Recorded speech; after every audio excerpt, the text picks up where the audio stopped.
Susan Snow, welcome to the show. Thank you for having me. Now, before we get into everything, this is Veterans Day, so I have to say, thanks for everybody's service who has served or is serving. And my favorite vet, I'm a proud Army dad. My son, Absolutely. Patrick, was in the Army for 8 years. He just recently got out. He did a tour in Iraq. He did a tour on the border, which opened my eyes to a lot of things that's going on there that I had no clue. And I'm just like, I knew it was bad, but yeah, just use hmm your imagination. It's worse. And I'm like, hmm holy cow, it's like, whew. But anyways, hmm but thanks to all the vets out there. God love you. So, Definitely. Thank you for your service. yes. So let's start this interview. We should set the context, why we connected, etc. You have an extraordinary story to tell, Susan. So take us through what happened to your father on Halloween 1985. Sure. Well, at the time I was 17 years old, so senior year of high school. And and I talk about this a lot. So with my dad was a detective at the during that time. And because he was a detective, I had like a false sense of security. Okay. Um, because when he was out, in uniform, there was a fear that he might get hurt. Now I was young. I was very young, so hurt was about as far as I could think. Right. As I was getting older and he started taking his tests to be a detective, and he made the detective, I felt like, oh, okay, well now he has a desk job. And he goes in and he investigates after the fact. So he's not really in harm's way. And Um, statistically, that's not wrong. Statistically, yeah. most like fatal encounters or critical incidents occur with the patrol officer that's first on the scene. That's not, hmm why you're thinking that. It makes a ton of sense because that's that is the Yeah. way it happens. But police work, as you know, is not 100% safe. And to also set the context, it was Right. Los Angeles. He was LAPD. He wasn't in Yeah. Mayberry. It was Yeah. LAPD. He was out of North Hollywood Division. Okay. And the morning of Halloween, he actually went and he was testifying in a court case that he was the lead detective on. At the end of the day, the plan was I wanted to go to a party, and it was a school night. Dad had already said no, but I was bound and determined to manipulate him and my mom Because you're to let me 17. Of course to you let are. me go. Right. So the plan was, yeah, exactly. Yeah. I was, that was the thing. And so I was home. My dad, the plan was that he was going to go pick up my brother from school and then come home. My mom came home first, and she was in her costume from the day's events at work. She went to go get her costume off, and I was getting mine on when the phone rang.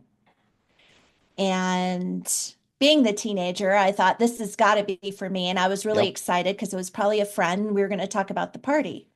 Ran across the room, picked up the phone, and it wasn't for me.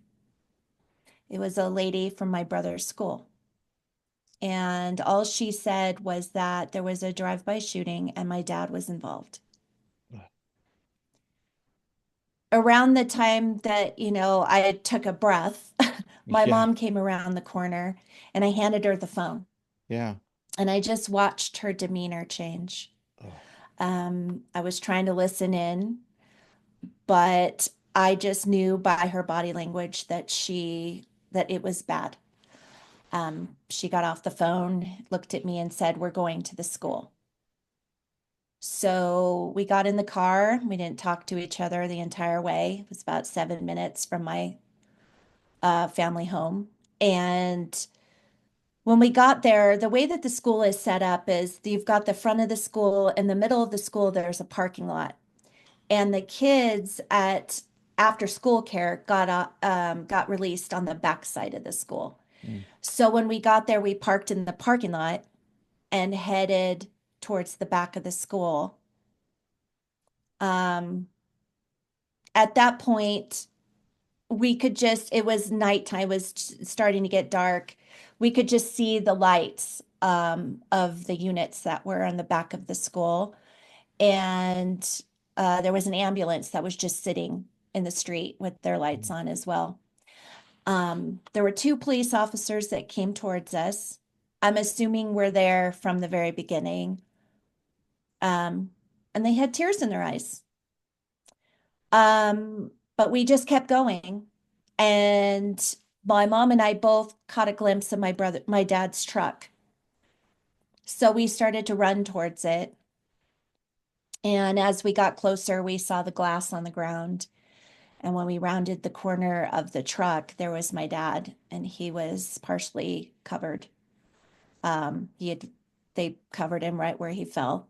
I'm assuming they were still doing the investigation. And at that point, I just, I saw my mom drop to her knees and scream. And I, being 17, could not wrap my head around what I was seeing. Yeah.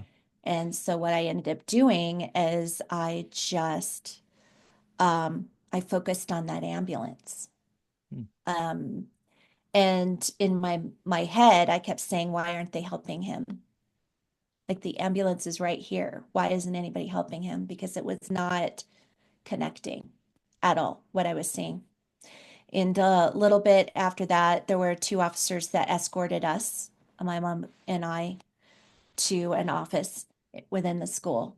And I'm assuming some detectives took her away and left me in the office by myself, um, still trying to wrap my head around what I just saw.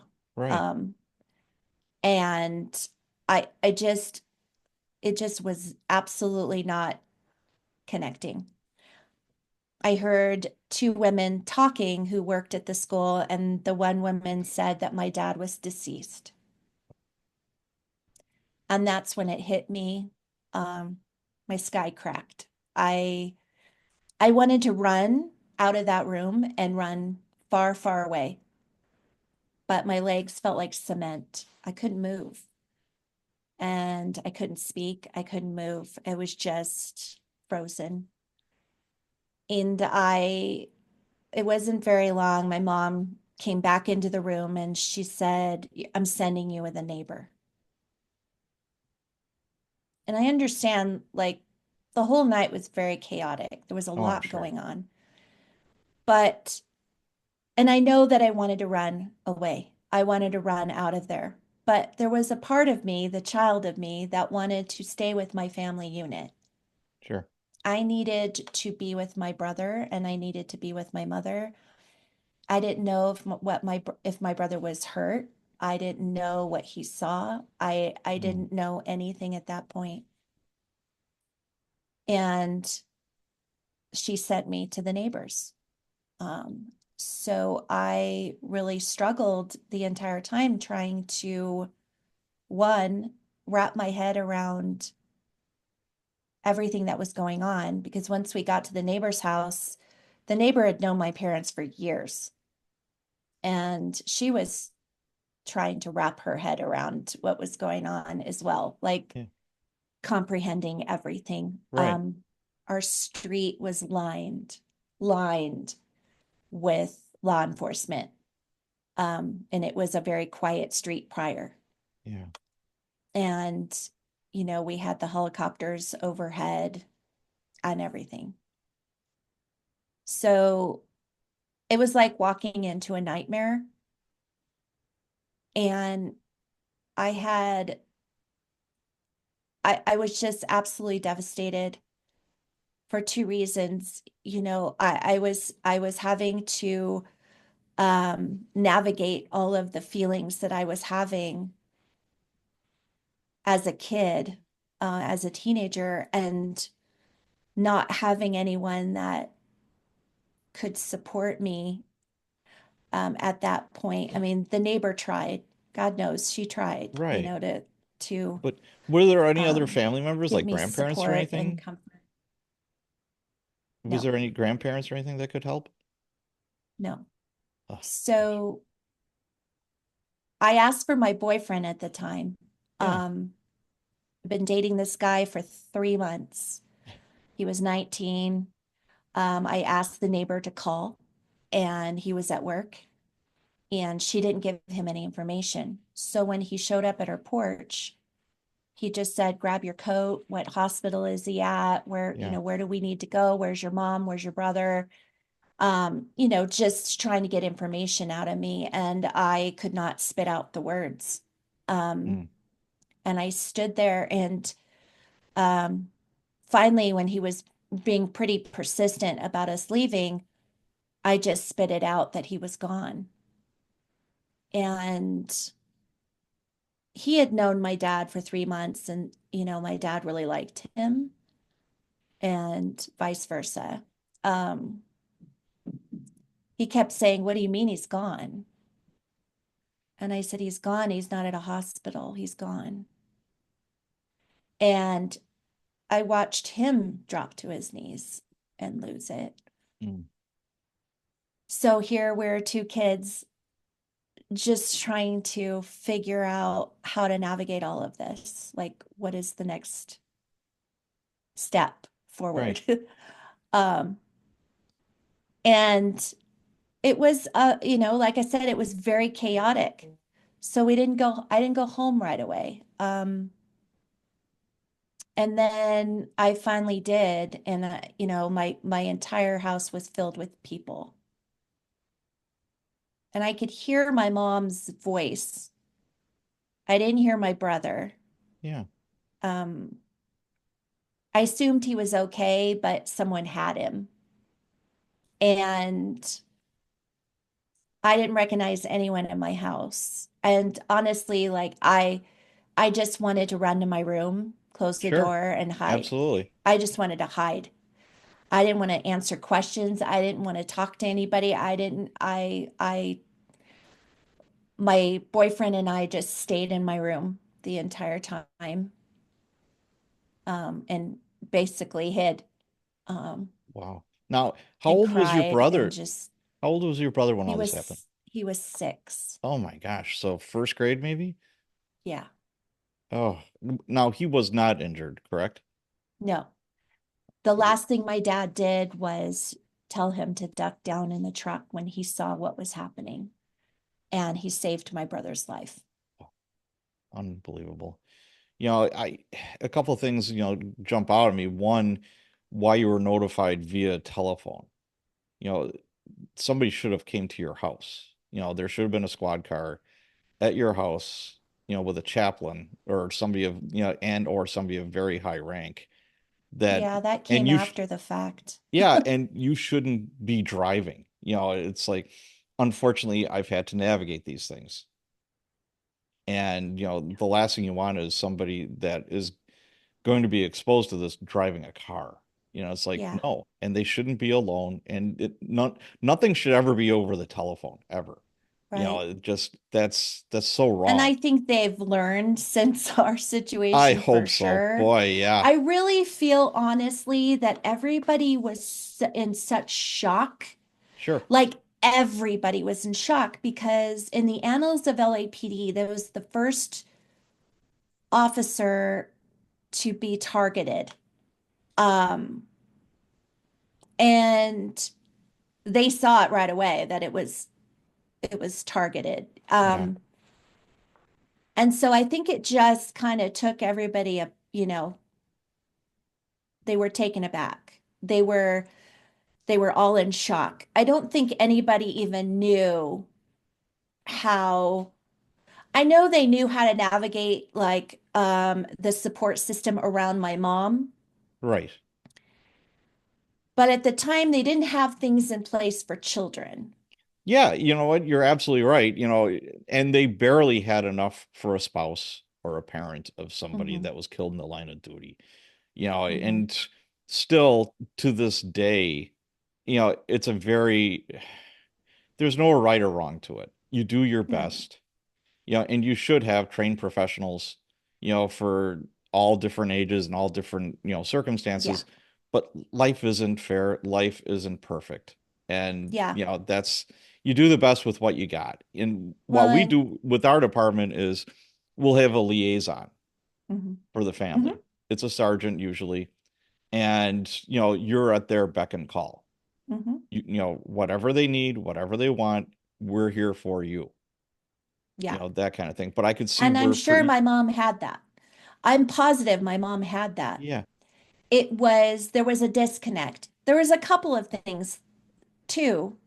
You know, this was the mid 80s and there wasn't even talk about mental health back no, then. there sure wasn't. Yeah, So there really wasn't a whole lot of support systems for children in general.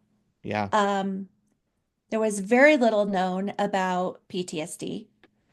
In fact, I think back then it was called shell shock because yep, it was attributed to people coming back from war. yes. So for me, and especially being the age that I was and being a teen, there really wasn't any kind of support system that I could rely on. I had to rely on the adults around me. And unfortunately, um, my mother, um, and I don't blame her for this, but she just kind of went into herself. She kind of like turtled.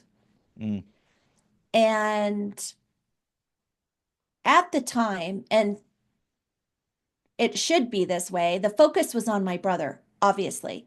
right. 6 years old, sees his dad killed, So all of the focus was on my mother and my brother. So you kind of got left out in the cold a little bit. I did. Yeah. I did. And I talk about that in the book. Yes. However, sorry, I almost fell off my chair. Um, I attribute it to um my mom's she, so my mom has uh a narcissistic personality. Let's just put it that way. And Okay. she she assumed, let's just say, she assumed that because I had a boyfriend and I had friends, that that was sufficient enough support Mm, for me. Um, and so she kind of went about caring for Ryan, my brother, but yes. yeah, I did get pushed aside. It took 2 days for the media to figure out he had a teenage daughter. Yeah. And I'm trying this to put my pattern has followed yeah. me my whole Yeah, life. and I'm trying to put myself in your shoes. I'm thinking back to when I was 17, my head was up my butt. I didn't know which end was right. It's like most teenagers, you're all kinds of stuff is going on in your life, and that's with like a stable home environment. Yeah. So I And can't even imagine. my dad was an incredible father. I talk about this a lot. He was the voice of reason. He was very present. So I had a very close relationship with him Mm, because he was present, because when you were with him, he made you feel like you were the most important yeah. person in the room. Okay. And that was, if you were to talk to anyone who worked with him, they would tell you the same thing. They gave him a nickname and they told it, they said he was a cop's cop because, he always would step in. He would always show support. He would always call you out on your baloney You're too, right. right? Sure. Very honest. Um, and so when I lost him, I really was struggling with, oh gosh, he was the voice of reason. He was the one that kept my mom and I's relationship on a even keel. Yeah. And now that was gone. Mm, On top of losing my dad, I didn't know how to navigate that relationship sure. either.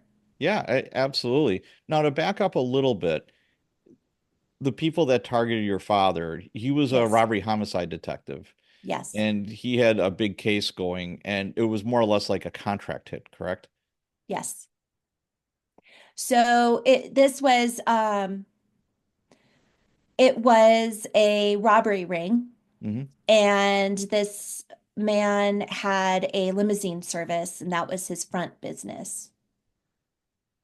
My dad had been investigating this case, and it had been probably one of the most stressful cases that he had worked with. Um, what we found out after the fact is that they had planned this assassination for months. Mm. So initially that night, it took them 6 days to get all of the people that were involved. So for 6 days, not only did I have to deal with all of the chaos of the night, we had round the clock metro officers, probably 20 of them in my front yard and my Yeah, backyard. they have to protect you. Um, Yeah, because you don't know yep, if they're coming after, I the had family. exactly. And that was the plan. Um, Wow. it's so convoluted. And even to this day, I will talk to somebody or I'll learn another detail and it's just it's crazy. And there were 6 men who were arrested, and 3 of them were convicted. Okay, interesting. Now, thinking back to, your life when you were, this 17-year-old, your dad was your protector. I think I Mhm. remember that in the book. And could you explain, the positive and potentially negative light for a teenage girl having a dad that is a cop like that? Oh, yeah, absolutely. Um, I'll give you some I examples. mean, you can't get much Actually, past him, right? I mean, yeah, he's a yeah, detective for God's yeah. sakes. Yeah. When I was probably I think I was in 6th grade, we had gotten bused from where I lived to North Hollywood. So I ended up going to a school in North Hollywood, which was close to his precinct. And anytime I had a doctor's appointment, a dentist's appointment, a whatever, since he was so close, he was the one to take me.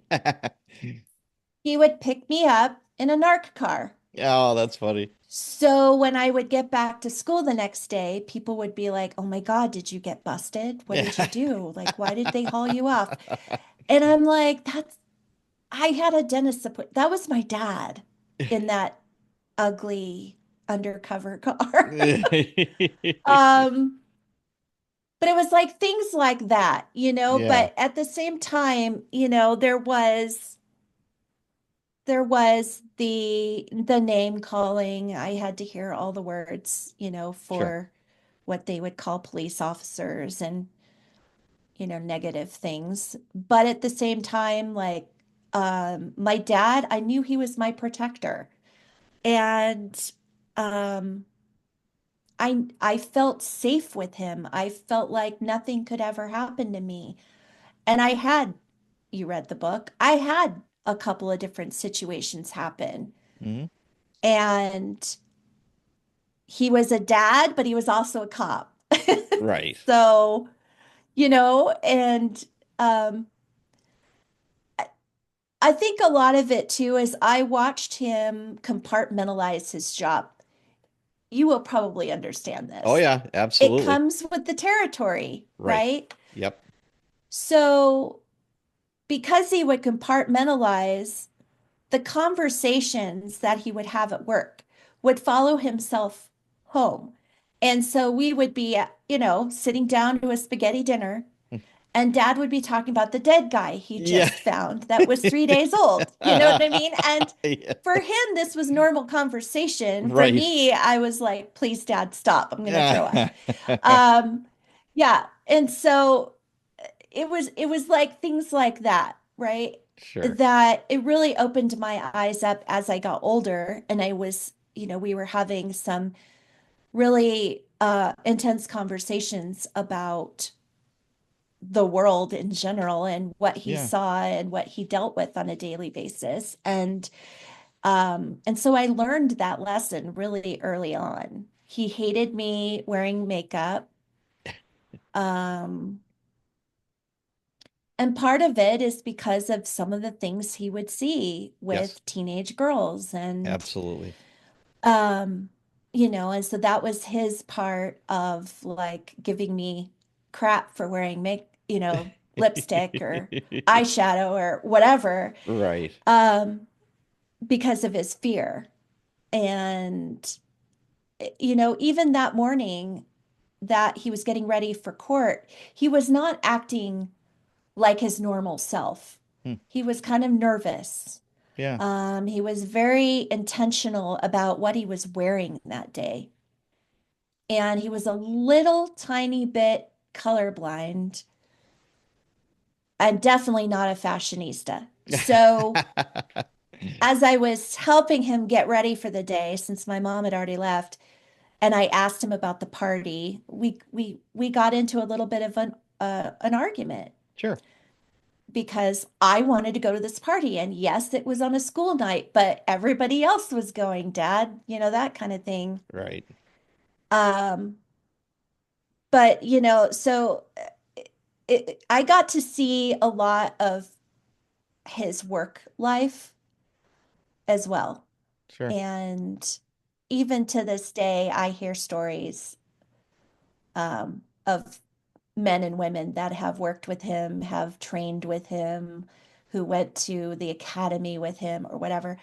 And it's always been the same, just about how he was just so positive and Yeah. so like he was a teacher. He loved to teach, which is funny because hello. Um, I have the same traits. I am my father's daughter for sure. But yeah, I mean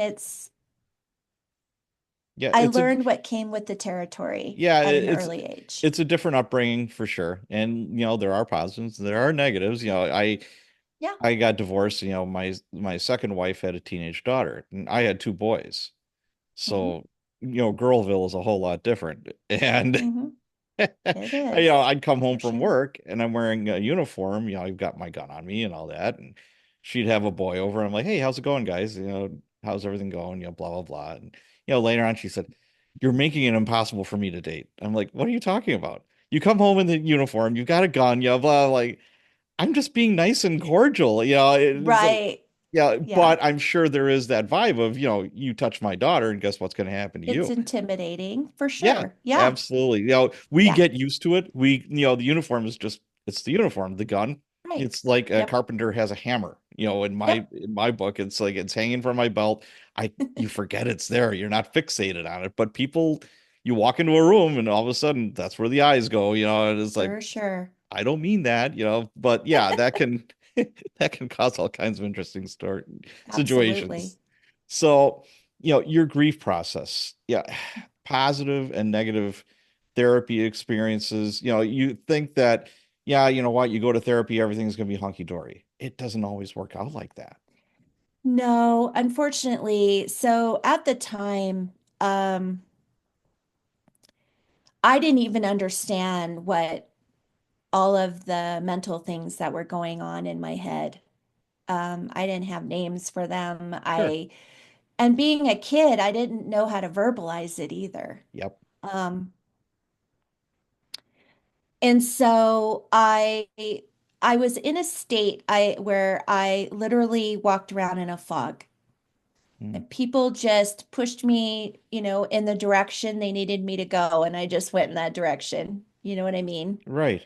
So when my mom came to me and said that LAPD wanted to pay for therapy for all three of us, I didn't know what a therapist was.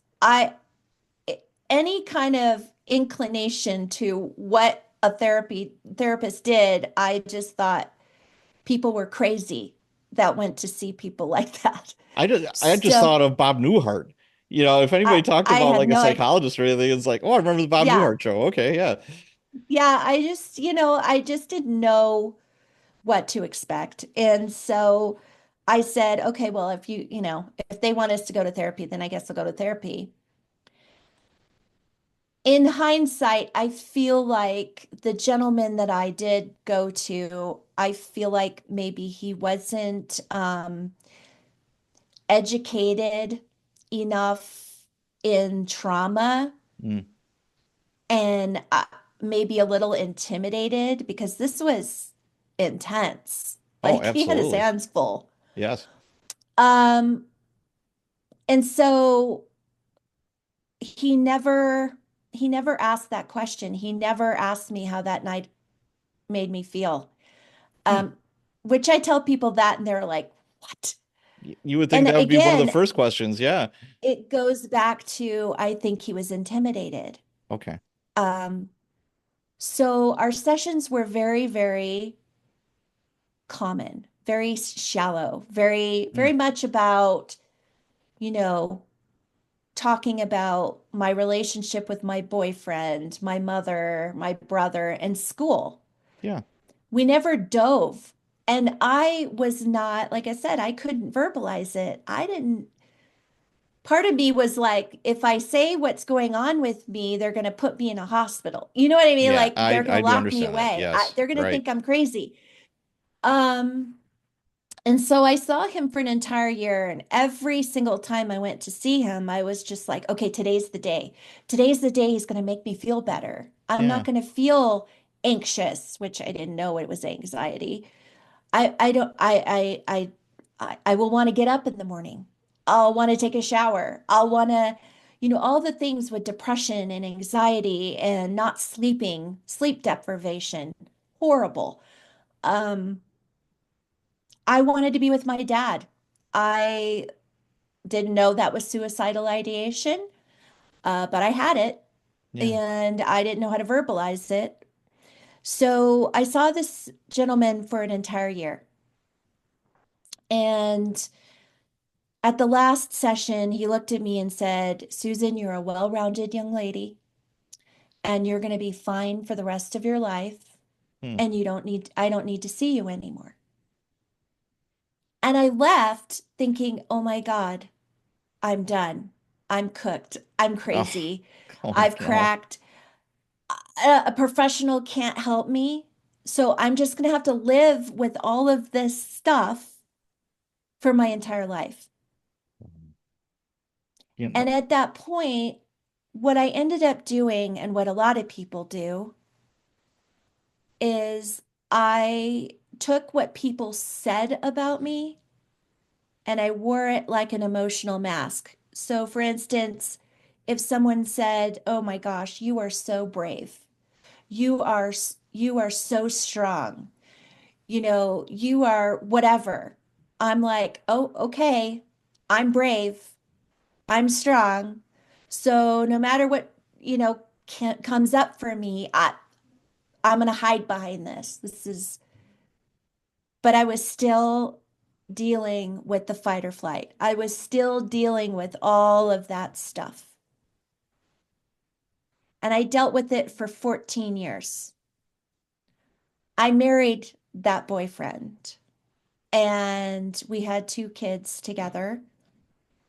When we decided to move out of California, I was at a point where I was sick and tired of looking behind my shoulders, feeling like one day the shoe was going to drop again. Right. That, so we moved to Colorado Okay. and we moved in 97. I was working as a hairdresser at the time. And on April 19th of 99 or April 20th of 99, I was working at a salon that was close to Littleton, Colorado. I was working with some clients. I took a break. I went in the back room and I turned on the TV, and up came all of the coverage of the Columbine shootings. Hmm. And I stood there and I had a visceral reaction to it. I started to sweat. I turned white. I was having a panic attack. I didn't know it was a panic attack. Right. I just knew that my heart was pounding out of my chest. I had not told any of my colleagues my stories. They had no idea what was going on. Oh, wow. I remember I was told I was going to be fine for the rest of my life. So I didn't understand this either. But as I was watching the school, the kids were around my same age, the ambulances, all the units that were there, Right. I was having flashbacks. Sure. And And that's PTSD. Absolutely. it is. Yeah. Didn't know it. Right. And so I did what I always did. I put that emotional mask back on. I Mm. walked out. I finished my clients. Now, understand, everybody around me was either in tears or freaked out, Oh, or, sure. it was just heightened. And I just went about my day like nothing was affecting me. Wow. And the minute I walked through the doors to drive home, all of it came flooding in. Mm. All of that old emotion, all of that old feeling. Um, I wanted to drive off a road. I didn't want to feel like this anymore. I remembered what that felt like uh, in that deep, deep depression. And it was a couple of days into that, my husband watched me and he knew. He Right. was a smart man and he knew. He saw me spiraling. And even though I wasn't saying anything, I wasn't expressing how I was feeling, he saw it. You knew. And Yeah. so he stopped me at the door and he said, "You have two choices. You either go get help today or I'm putting you in a hospital." And at that point, I'm a mom, and yes, part of me wanted to die, but the other part of me was like, I can't leave my children. Right. So I did go to a physician and he put me on antidepressants because that's what they do. Yeah. Yes. And then he handed me a card and he said, "I want you to make an appointment with this therapist." And I literally laughed in his face and said, "I tried that 14 years ago and that didn't do anything for me. So what makes you think this is going to do anything now?" And he looked at me and said, "You have no choice." Mm. So I said, "Okay." And I made the appointment. And within the first 3 minutes of talking to this woman, I realized that she not only specialized in PTSD, but she specialized in severe trauma. Okay. So in the first 3 minutes of talking to her and explain, like she asked me, what is it that you are feeling right now? And so I told her my story. I told her what I went through at 17 and how I'm feeling now, and it's exactly the same. And she looked at me and she said, "Susan, everything you've dealt with since you were 17 years old is normal because you have PTSD." And I looked at her and I said, "What do you mean I have PTSD? I'm not in the military. I Right. didn't go to war." And she said, "No." She said, anyone who has gone through any kind of trauma can experience PTSD. But what you need to understand about PTSD is that it's not something that goes away, it's something you learn to manage. And I always say it's like the sky opened up and rainbows shot out because I finally had an understanding of what was happening to me or that I've been dealing with. And I had this feeling, this sense of safety with her, Yeah. that going down this road with her was a safe space, and that I felt like I finally had hope that she was going to help me heal Yeah. and that I was going to one day feel better. Right. Now, you found the right person. You found the right therapist, and that's, Hmm. if you have a heart attack, you don't go to a podiatrist. Right. Thank God that you found, the right fit. And it Yeah. wasn't a lunch with a nun. I know you had lunch with a nun. Tell me about that real quick. Oh gosh, that was my mom's idea of trying to help me. That sounds like my mom. That's what she would do. Um, so it was probably, I don't know, 3 weeks after my dad was killed, after the funeral, things were, calming down a little bit. And my mom had been in communication with our local church, which after the day of the funeral, I never stepped foot in that church again. Um,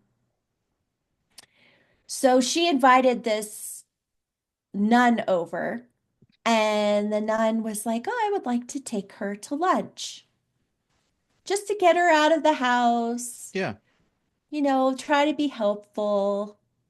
So my mom was like, "Okay."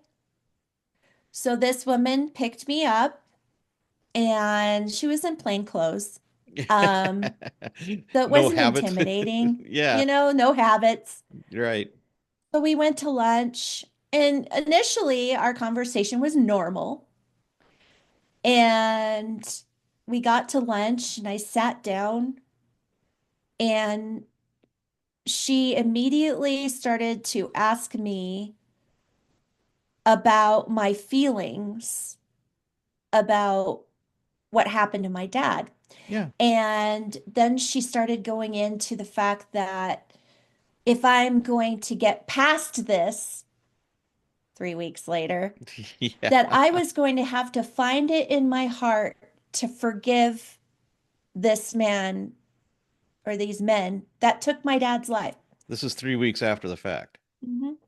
Oh my God. You're still in the complete shock and denial phase. Oh, yeah. There's stages of grief, and she should know that being a nun. Yeah, Yeah. no, she was clueless and I had no idea. So I had Wow. to excuse myself. I Ugh, went to the bathroom. I threw some water on my face because I was raging mad. I'm sure. Came out, looked at her and said, "You're taking me home." And she's just like, "We haven't even eaten." I said, "I don't care. Oh boy. You're taking me home." So much for So the I went lunch with a home nun. and my mom met me at the door and I said, "Don't Yeah. ever do that to me again." Oh boy. You know, So yeah, what are you yeah. gonna do? Life is not a Disney film. You No, it's talked in the not. book, you talked in the book about how your mom kind of escaped with alcohol with all of Yes, this. How is yes. she now and how did it affect you? Well,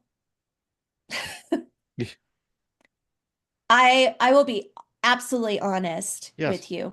Um, our relationship has never been a healthy one. Okay.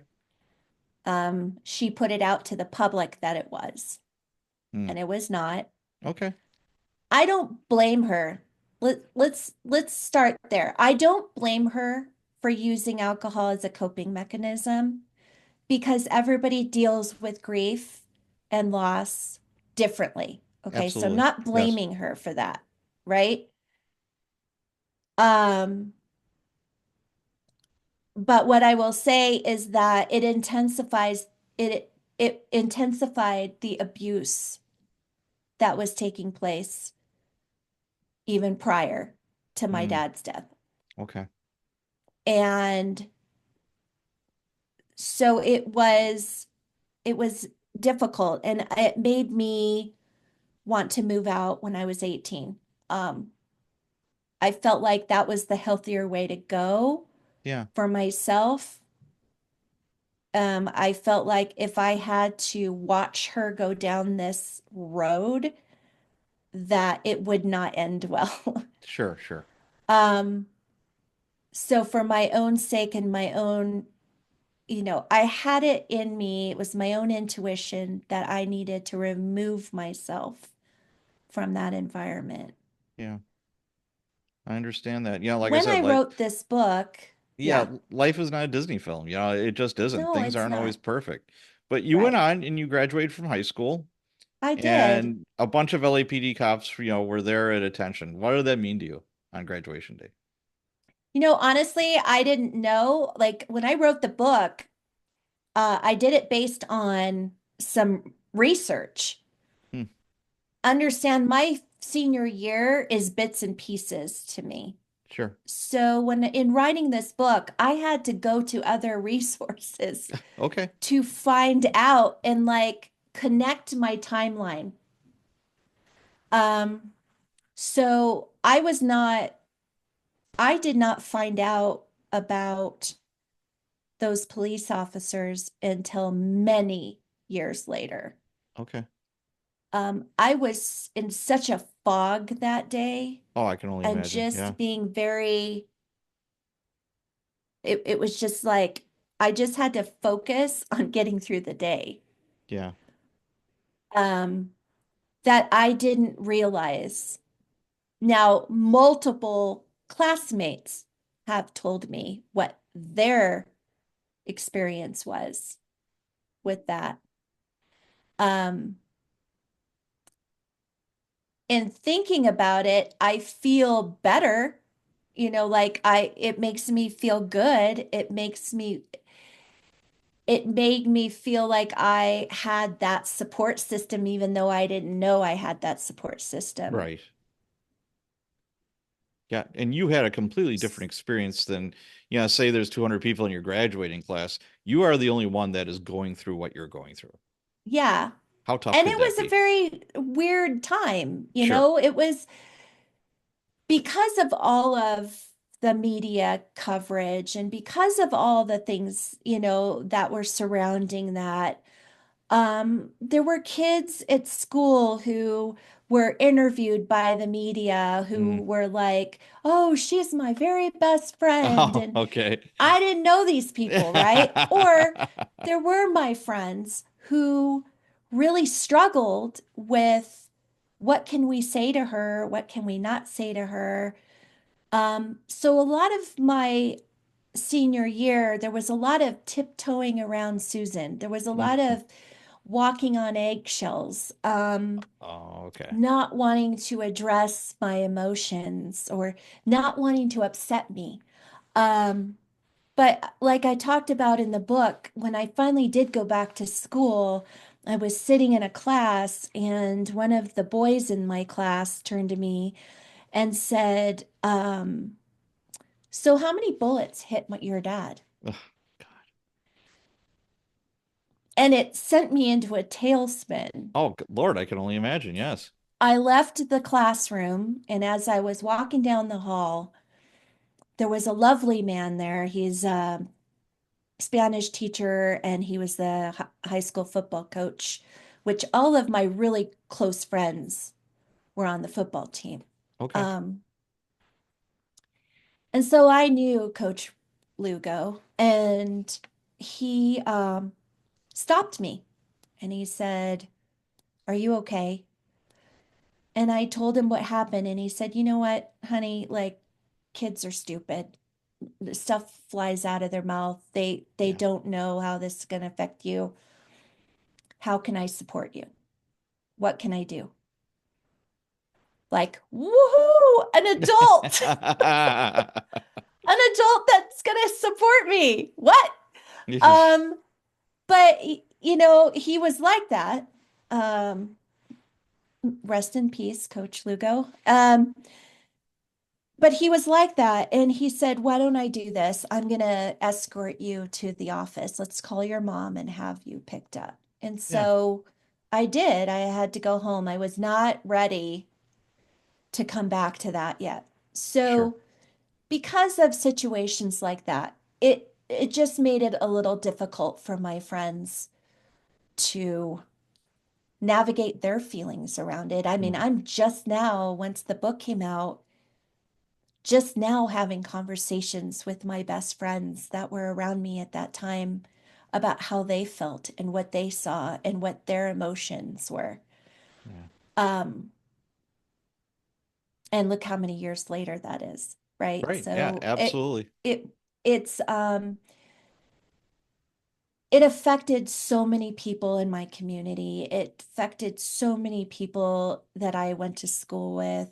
Um, that's kind of my legacy within that year, and which sucks, I gotta Yeah, say. it But does. the other end of that is like, people will say, "Hey, do you remember when we went and did this, or we had this, or we went to this event?" And unless I see a picture, in writing the book, I had some repressed memories come back, Sure. which is a good thing. But like I said, there was a lot of timeline glitches. There was a lot of Mm. time where I couldn't put the timing together. It And was that's not missing. unusual. At that Right. moment in time, you're probably thinking, what the heck's happening here? Because you don't Yeah. know. Yeah. But dealing with extreme, like trauma like that, the brain blocks out a lot of stuff as a Hmm. self-preservation, thing. Hmm. And, but it Yeah. doesn't help you at the time because you're like, okay, how come I can't remember this stuff, No. but yeah. And Yeah. then moving Yeah. on, there were two trials. Can you tell us how that affected you? Yes. Yeah. So there were two trials because there were six Yeah, defendants. Um, what I'll say about that is that there was a part of me that was terrified of learning more and more details. sure. Um, my husband tried to protect me. Um, we were living together when the trials started, and he would say things like, "Don't turn on the TV, Right. don't look at the paper, try to eliminate." Obviously, there was no phones back then, so I didn't have to worry about that. However, I do talk about this in the book. During the second trial, my mother would call me, and she was in the trial, like she attended the trial Sure. a lot of the time. And she would call me and give me details. Oh, And I would tell her mom, like, I get it, but I don't want to hear it. Like, sure. I'm just not, I'm not capable right now of hearing this stuff. So, like, you can talk to your friends and the support group and, those types of people, but I can't know every stinking detail. And I mean, how old were you when this is I going on? was 19. Yeah, I mean, No, that's yeah, I was almost 20. Yeah. that is so much to process, even for an adult. And at 19, yeah, technically you're an adult, but really you're not. I Yeah. mean, Yeah. that's a whole lot, and it's situational. It's all Hmm. situational. And yeah, Yeah. I think I that's was 20 when, that's a yeah, lot to I be think I thrown was at you. 20. Yeah. How long do I those was trials 20. And, how long do those trials last? uh, I think they were, gosh, 2 months. Oh, man, that's brutal. S- That is so, so, yeah. and it was, there was just so much drama around them too. Sure. And, Um, it was all over the news almost every night. Like Oh, you could not God. get You away couldn't from it. escape it. Yeah, You you you couldn't couldn't escape. escape it. Yeah. And there was during the second trial, and my mom had been calling me, and I was just at that point where I woke up one day and I was just like, I just need a break. I just, I want to get in my car and drive to my work and just turn on the radio and listen to Right. some music and just have some peace. And I got in my car, I was driving to my job, and I turned on the radio, and they had a news break in, kind of thing. Yeah. And sure enough, they were talking about what happened in the trial the day before. Yeah.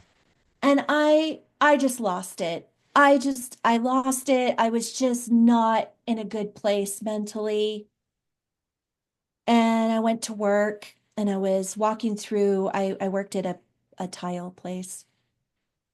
And I worked at and I was a secretary. I was a junior secretary. Yeah. I walked through the warehouse, and I knew a bunch of guys that worked in the warehouse, and we would always laugh it up and, at lunch or whatever. And one of my friends, who happened to be black, um, chucked a box at me to try to like, because I had this look on my face Yeah, and he sure. wanted to like startle Snap you me out of out it. of it Yeah. or whatever. And instead, I snapped at him. I called him a few expletives and I kept walking and I went to my office.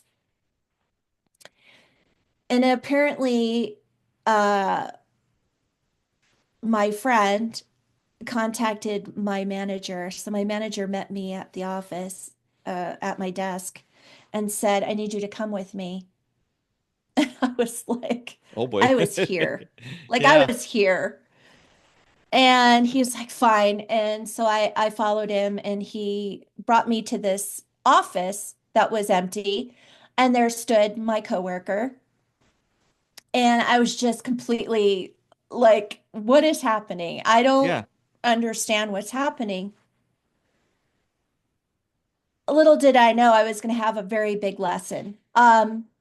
I looked at him and I said, what's going on? He said, I want you two to go into this office, hash out whatever the hell is going on with you, and you can come out when you're done and get back to work. And I Okay. was just totally, I had no idea why I was standing there.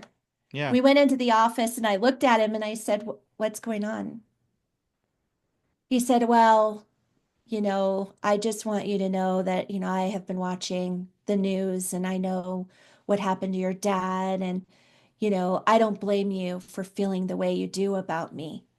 And I said, what?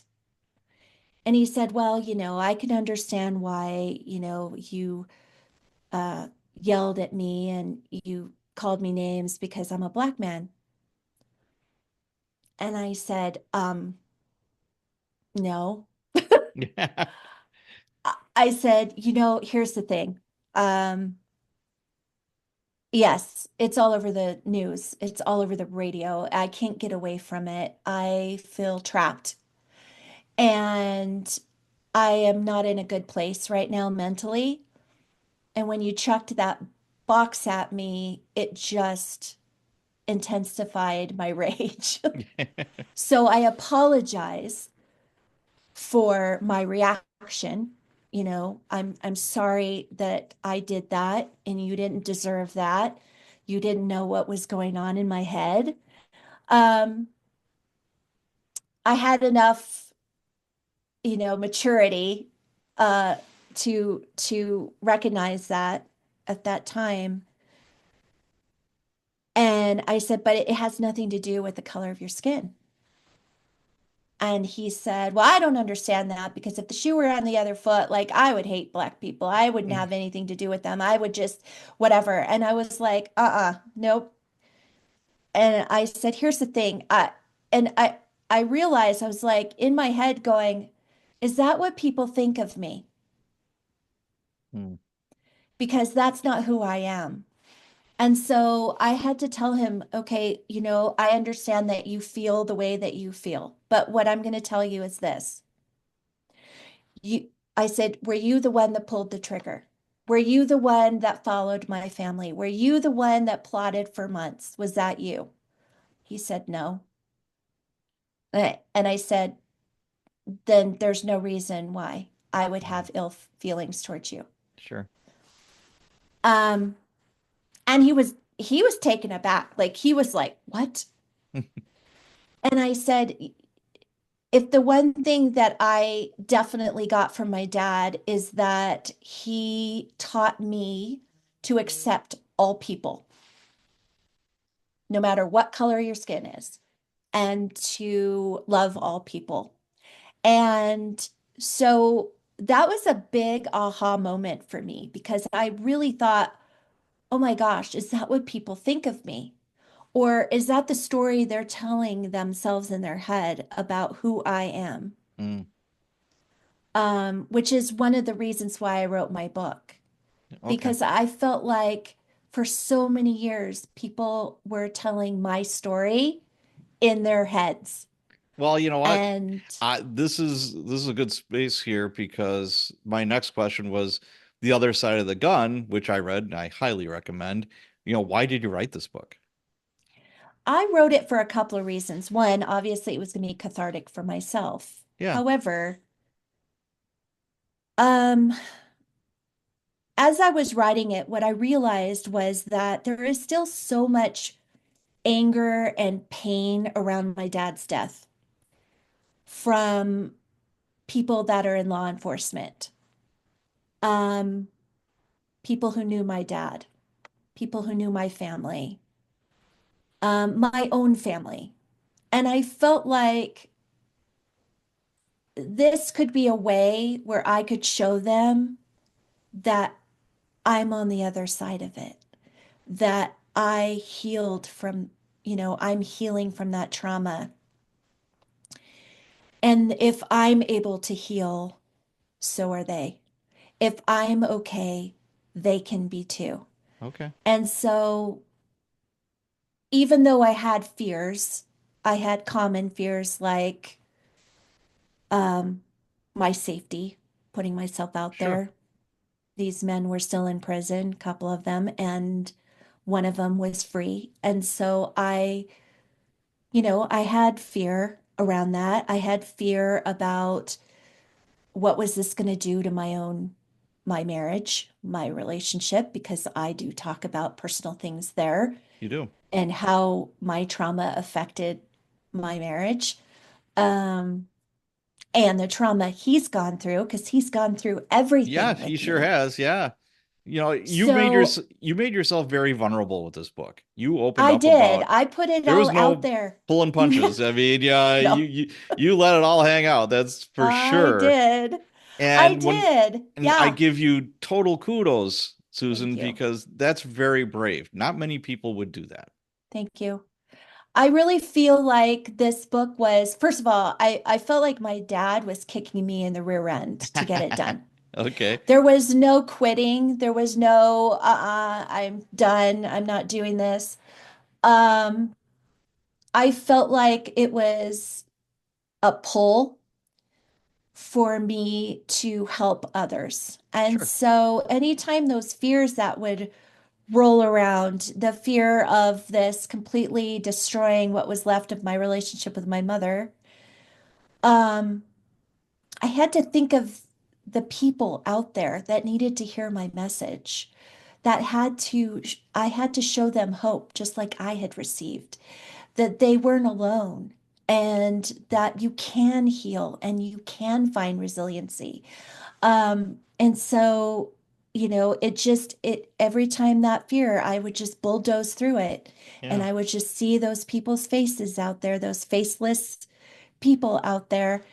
Um, and I even knew that, like, with the amount of trauma my brother has been through in his life, that I wasn't even sure if he would be able to read it Yeah. um, himself. But I knew that it would be out there and that one day when he felt comfortable and powerful, like Hmm. healed enough, let's just say, Yeah. healed enough to be able to read it, um, that maybe that could help him as well. So Sure. I put it out there because I needed to be as authentic as I can.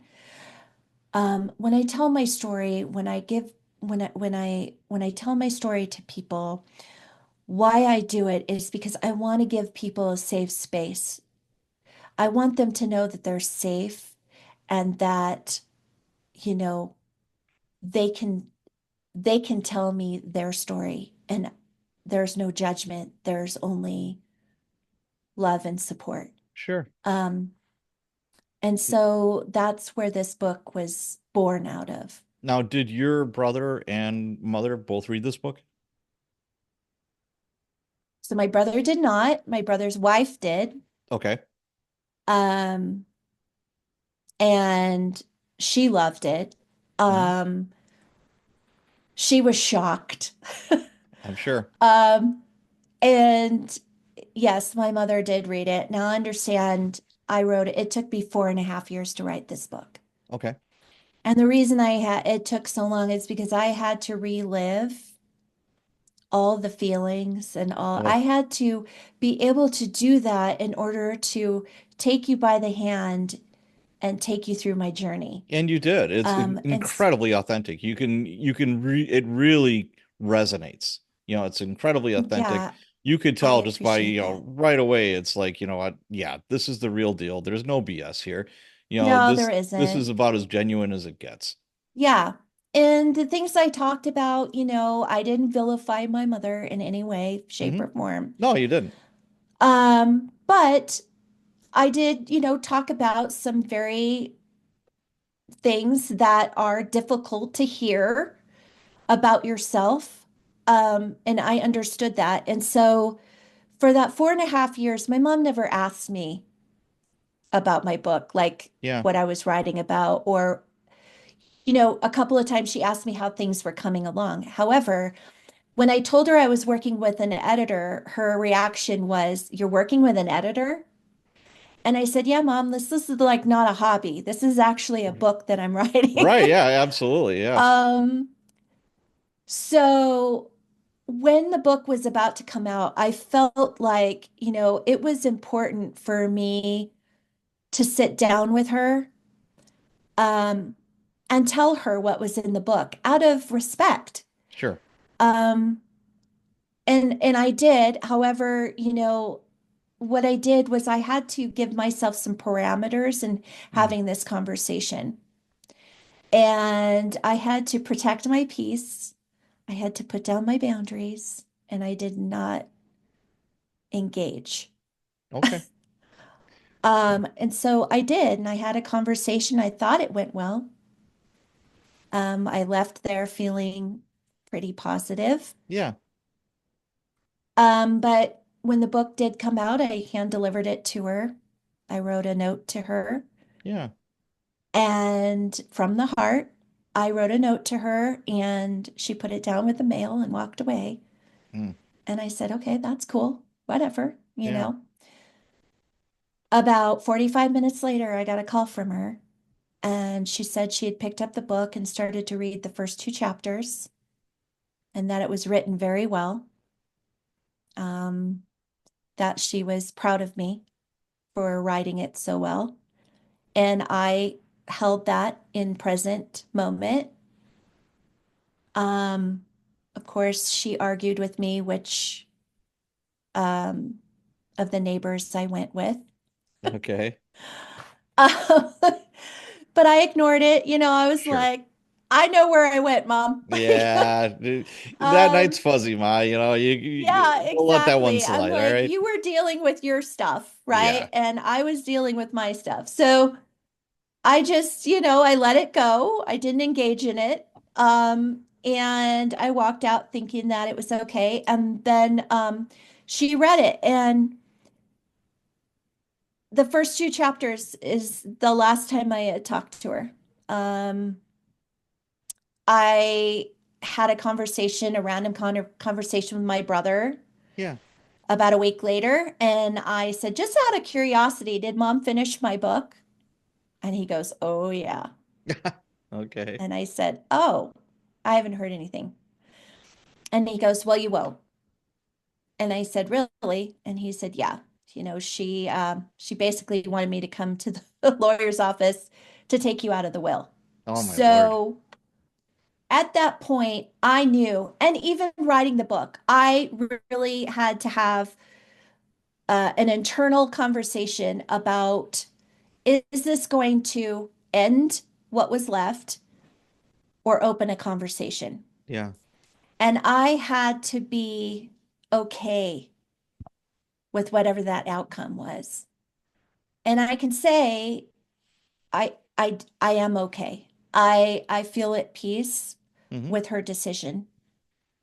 So you have not talked And to her since? no, Oh gosh. no, I have not talked to her. Hmm. So I'm sorry. January of 2023 is the last time I spoke to my mother in person. And everybody decides what they need to do. Yes. And that was her decision. And I'm respecting that decision. Um, and I feel at peace about it. Um, it's just, and I don't vilify her. You know what I Okay. mean? She Yeah. is who she is, Right. and that she made the choices that she made. Yeah. And when you make choices that are not so great, you Right. have consequences to that. That is very And true. Oh boy. I just learned to take responsibility for my bad decisions. Yeah. Um, I may have not gone down the road of alcohol or drugs or any of that, but hiding behind a mask is not healthy either. It's not healthy um, for you. It's not healthy for your relationships around you. And it really keeps you from seeing things the way you need to be seeing things, which is Right. clearly. Gotcha. And why I wrote that, that chapter, Rose-Colored Glasses, Yes. because that's what I walked around with. Right. Now, there was a movie made Hmm. in the line of duty, The Price of Vengeance. What do you Yes. think about that movie? I have a love-hate relationship with that movie. Okay. I was a correct creative consultant on it. Okay. My mother was too. My mom, oh gosh, I was 24 and I had just had my first child. Hmm. And so my mom and one of my dad's fraternity brothers, who was a writer, he was a freelance writer, um, they worked on that project together. Okay. And I really didn't have a say, which I regret now, but Yeah. I had no say. I was able to go on set. I was on set. I had some really incredible experiences with some of the actors. Yeah. Michael It's a Gross is little in there. weird. Yeah. Yes.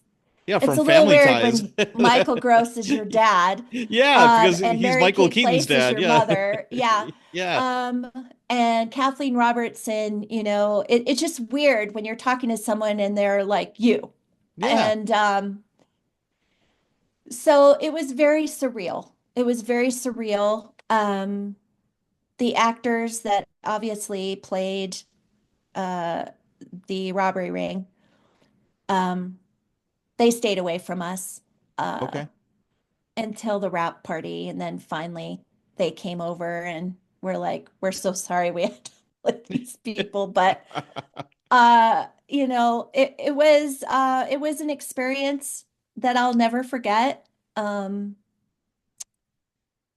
it it opened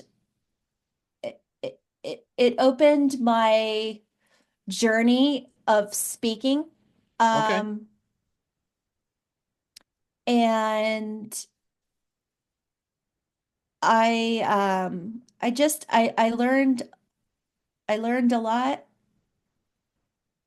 Now, about myself. sure. Now, did you have any, or your mom have any say in the production? Yeah. Okay. Yeah, I mean they had a lot to do with it. I will say that there's a lot of Hollywood Oh, stuff of in there. course. There's a It's lot of Hollywood. Yeah, it's not going PC to be the stuff in there. There 100% was truth. like it Yeah. was Hollywood. Yeah. Um, my husband was in college when I met him, so he wasn't even in high school. Okay. You know, they dressed me like a dork. I didn't like that. But just certain things like that, Right. that I had fun with it, but at the same time it was rough. And um they filmed this scene when my dad was killed in Burbank Okay. and at a school in Burbank, which was close to IKEA. So my mother and I spent an entire day at IKEA while they were shooting that scene. And Sure. unfortunately, we came back too early. Um, Mm. one of the ADs called us back too early. Ugh. So we had to sit and watch Oh, Lord. Oh, no, thank you. that scene. Yeah. And that was rough. Yeah. Um, we weren't expecting that, and that was hard. Um, but when I talk about, a lot when I talk to a lot of officers who have read or watched the movie, they're disappointed. Um, for me, I felt like it was all about the uh it was all about his involvement in this investigation Yeah. and um what happened and all of that. The way they portrayed us was so completely not true Okay. on a Like lot in of what different way? Like in scenes. what way? Um, the day of the funeral, my mom kind of did her thing and I did my thing. Yeah. So the whole scene standing at the door never happened. Okay. Well, it Um, is Hollywood. Yeah, they do like it's to add and Hollywood. subtract. Right. They Yeah. have to make it, yeah. Yeah. So, Absolutely. and so, but like, that's why I chuckled when you wrote me that email because you said, and where were you at the end of Yeah, the movie? you're left out of the Because closing credits. I'm like, hey, Susan it should be in here somewhere. it was really crazy because so the movie itself came out January of 94 and it came out right after the Northridge earthquake. So we went to the premiere while stuff was still shaking. Wow. Okay. Um, at the premiere, you're all excited, you're at the studios and Yeah. you're watching your movie and everything. And after it was over, I was like, Where am what I? happened? Yeah. Something's missing here. Me. Because they did. They talked about my mom. They Yep. talked about my brother. They Yep. talked about, and all those things were true. Um, but Susan just fell off the edge of the earth. Yeah. I'm like, hey, there's a Susan here somewhere. So I called the production company afterwards and I said, hey, I would love for people to see that I'm married and yeah, I've had Yep. my first kid and there's some positive things going on with Right. me too. And they said, well, it's too late to do any editing, so would you be okay with credits? And I was like, what am I going to say? Right. So Right. I said, sure. And I took the credits. Okay. Um, Yeah, but yeah, I was kind of shocked because I'm watching it with my wife and I'm like, yeah, there's something missing here. It's like, yeah, it's like what, where is Susan now kind of thing, I'm you can like, imagine what my phone was doing after that movie came oh, out I can because only it was imagine. on NBC or something Yeah. originally, and it was a made-for-TV movie, Hmm. and my phone was ringing off the hook, like friends going, what happened? I mean, Oh, they knew what happened, but right. they're like, what on earth? I mean, even an ex-boyfriend Yeah. was like, what? I don't, why? And I said, I remember this is a pattern that followed me Aw, my whole geez. life. So this Yeah, is that not didn't a help. shocker. That's for sure. So, you know what? Let's start winding down a little bit here. I want to talk a little bit Sure. about, the end game here.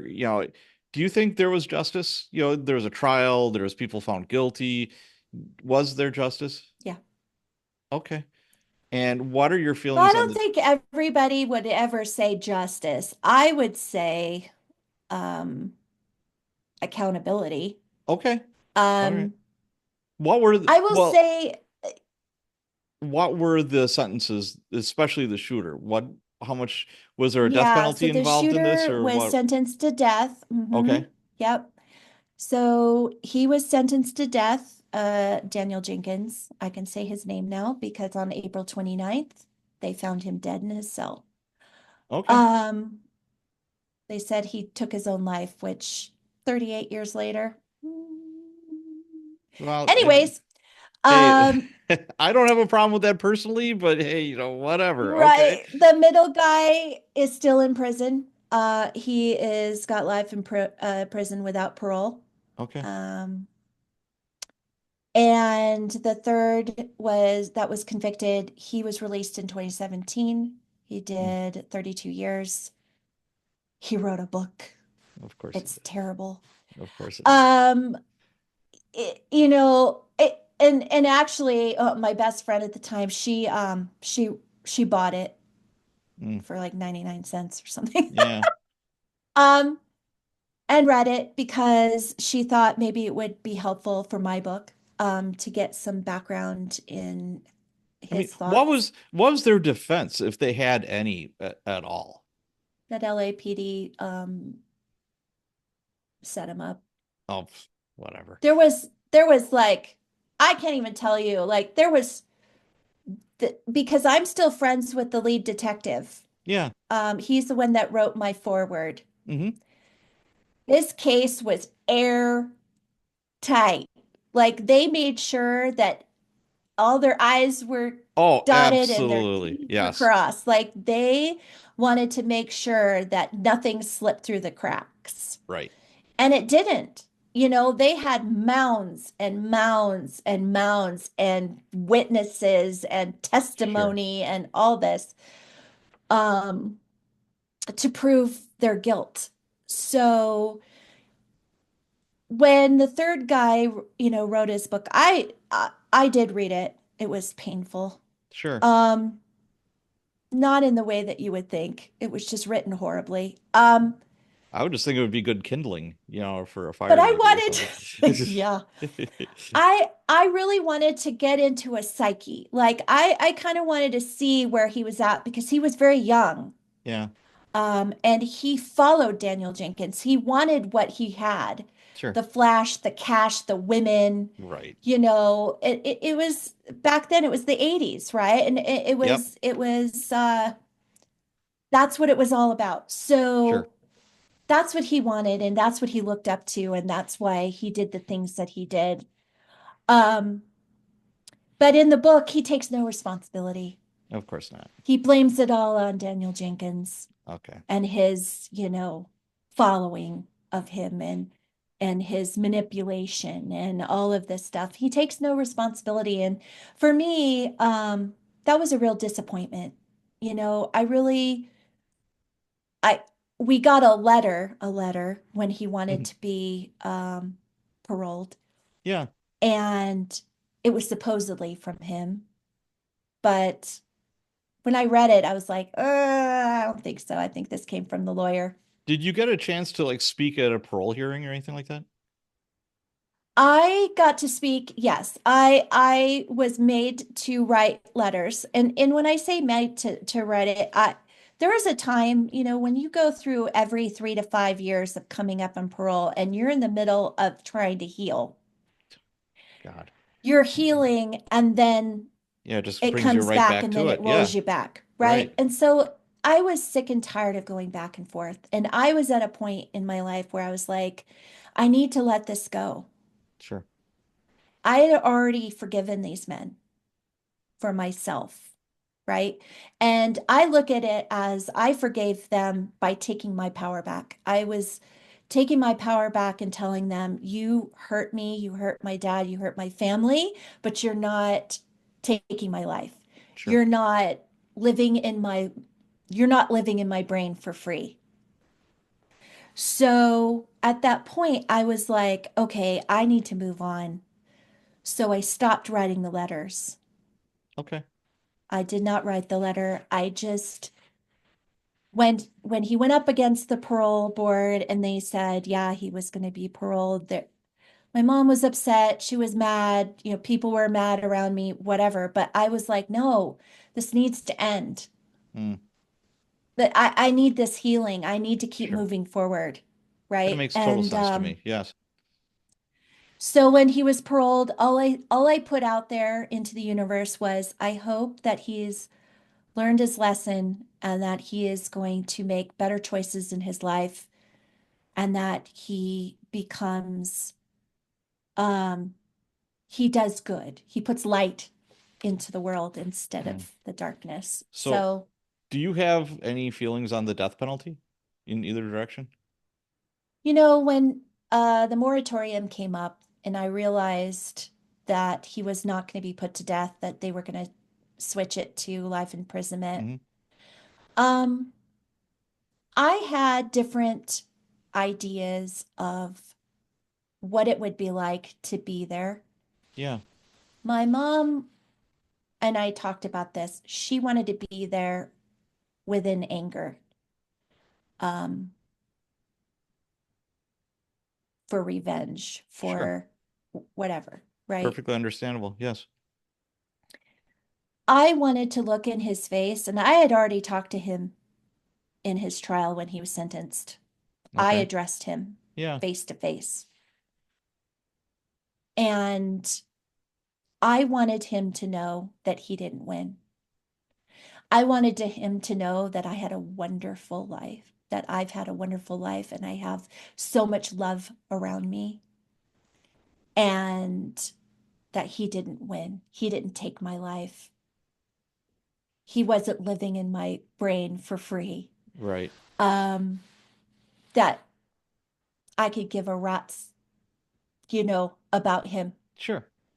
And that's how I felt. I Okay. wanted to do it for more healing for myself.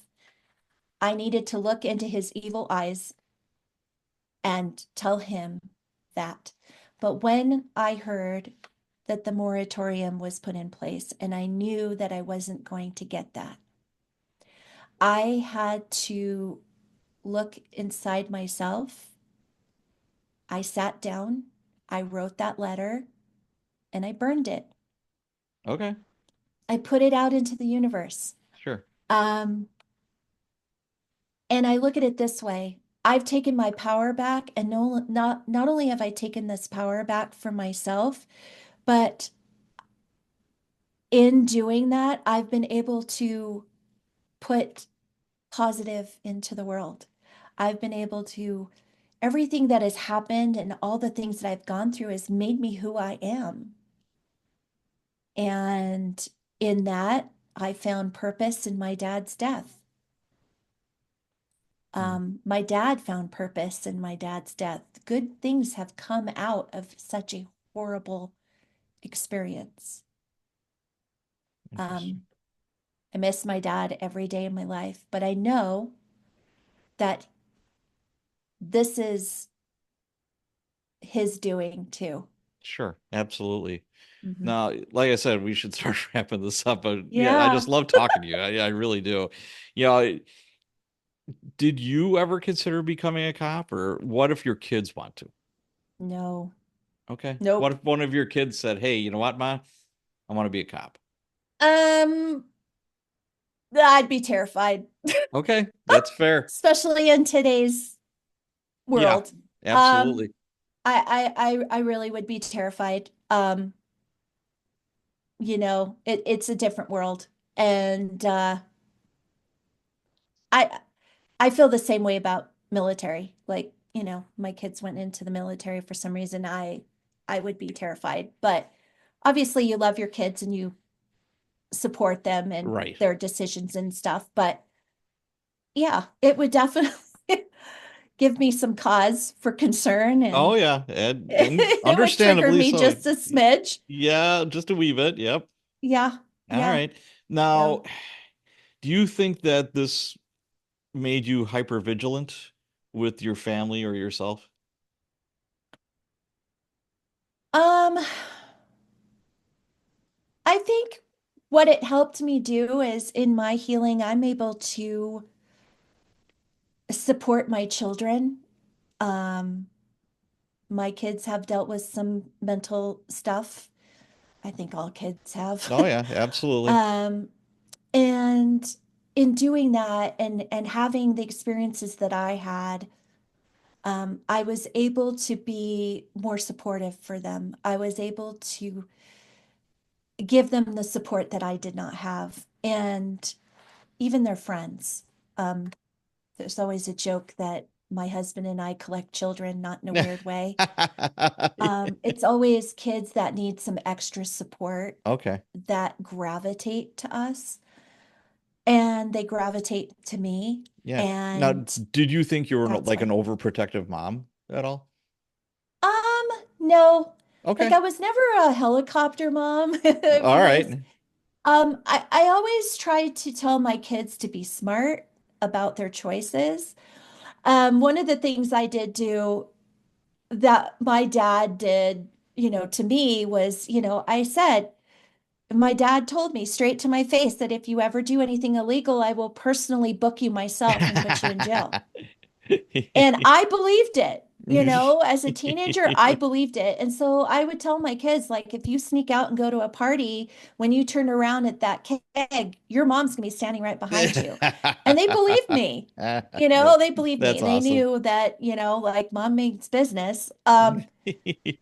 So they knew they couldn't get away with a whole lot. But my kids, thank God, they're good kids and Good, they didn't good. really get in trouble. But they still struggle with some mental stuff, and I was able to really have some uncomfortable conversations with them and very Sure. honest conversations with them because of my past experiences and my the healing journey that I've Right, been right. on. Now, what advice or what's like the biggest, most important piece of advice you would give someone that is going through something that you went through if they're listening to Yeah. this show right now? Oh, absolutely. Right off the bat, you're not alone. And um, I always tell people to you need to be the priority. You, 100%. Um, if you are wanting to feel better or you wanting to heal, I think the most important thing, and you addressed it earlier when you said, I found my person. It's really important if you are dealing with trauma that you find someone that's not only trauma informed, but they're actually trauma competent, Right, meaning this is what they do day in and day out. They know for sure whatever trauma you've gone through specifically, whether it's childhood trauma or sexual assault or whatever it is, right. that you find someone that actually knows, and will allow you to have a safe space to tell your story and be 100% vulnerable. Because if you're not vulnerable, the true healing does not happen. Gotcha. So, as scary as it is, um, you find your purpose in it. So you wrap your head around what it is that you want your life to look like on the other side of it. And you keep that focus, whether that's your kids, whether that's your spouse, whether that's your parents, whether that's, some amazing career that you've always wanted to go after. Yeah, But your mindset is keeping you from that. Your your unhealed self is keeping you from that. Um, there are people out there that can help you. And you will know pretty early on if you feel comfortable with that person or not. Interview them. This is your journey, this is yeah. your healing. So interview them. I love that What because, is it it's that they like they're working specialize for in? you. It's Yeah, absolutely, it's like with yeah, lawyers, with doctors. There's nothing wrong with you yeah, interviewing this person. There's nothing wrong. no, It's like, okay, why should I hire you? Because you're working exactly. for me.